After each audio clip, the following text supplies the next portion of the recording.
cómo me duele Nicaragua. Los asesinatos brutales de los más de 300 jóvenes del pueblo nicaragüense en estos últimos 2 meses y los más de 2.000 heridos por la represión de guardias militares y paramilitares del hoy dictador Daniel Ortega hieren el alma de nosotros los latinoamericanos.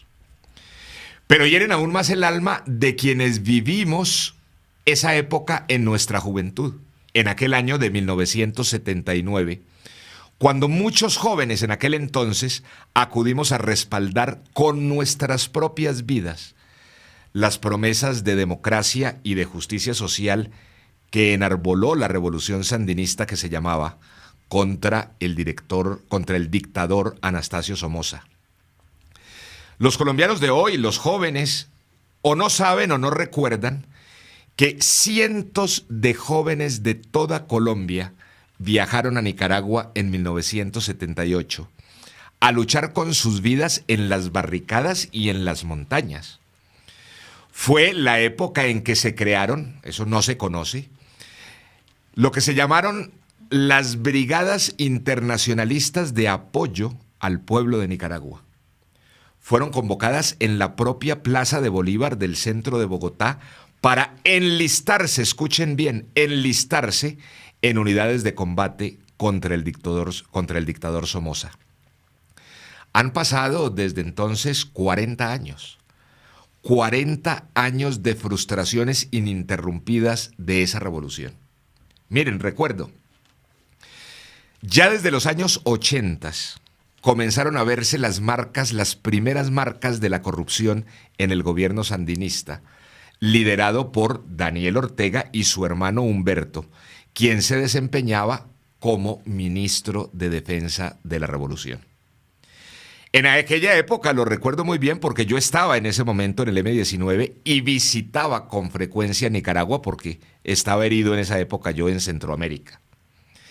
En esos momentos prematuros, comenzando los primeros 3, 4, 5 años de la revolución, ya se rumoraba en los barrios de Managua, de León, de Masaya, importantes ciudades de Nicaragua, sobre la corrupción y los negociados de los Ortegas y de varios comandantes de la revolución.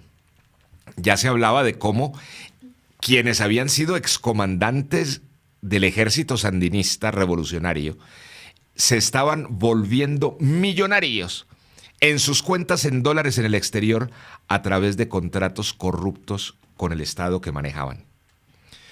No es cierto, de todas maneras, que de esa revolución sandinista que apoyamos no quede nada. Puede que no queden ni sus líderes, ni sus partidos, ni sus símbolos, pero hay algo que sí queda y que hay que reivindicar, que está vivo, y es el ejemplo de ese pueblo y de esos jóvenes de entonces, de 1978-79, que se expresa y se está viendo en el pueblo y los jóvenes de hoy contra la dictadura de Ortega.